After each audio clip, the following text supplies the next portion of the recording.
एक बार बादशाह अकबर, बीरबल और सभी मंत्रीगण दरबार में बैठे हुए थे। सभी की कार्यवाही चल रही थी।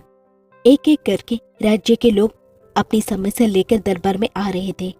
इस बीच वहां एक व्यक्ति दरबार में पहुंचा। उनके हाथ में एक मर्तबान था। सभी उस मर्तबान की ओर देख रहे थे। तभी अकबर ने उस व्यक्ति से पूछा, क्या है इस मर्तबान में?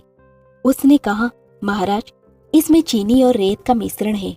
अकबर ने फिर पूछा, किस लिए?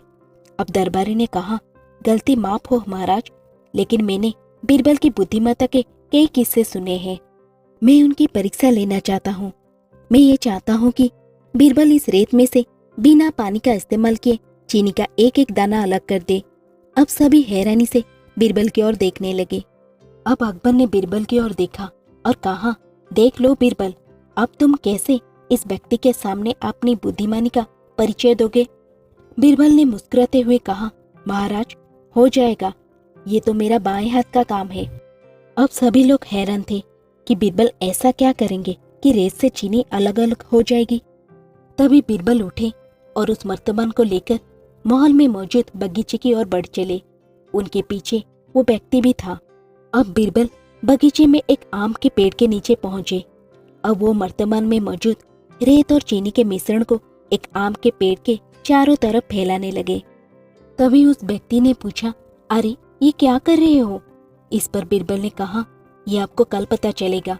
इसके बाद दोनों महल में वापस आ गए।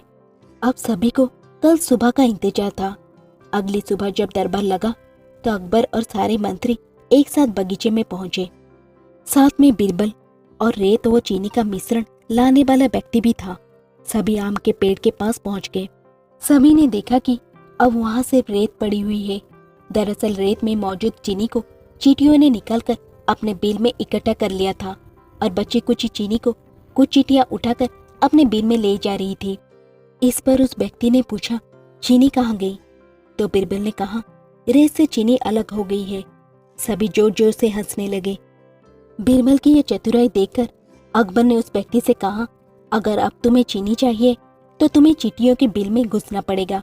इस पर सभी ने फिर से ठहाका लगाया और बीरबल की तारीफ करने लगे।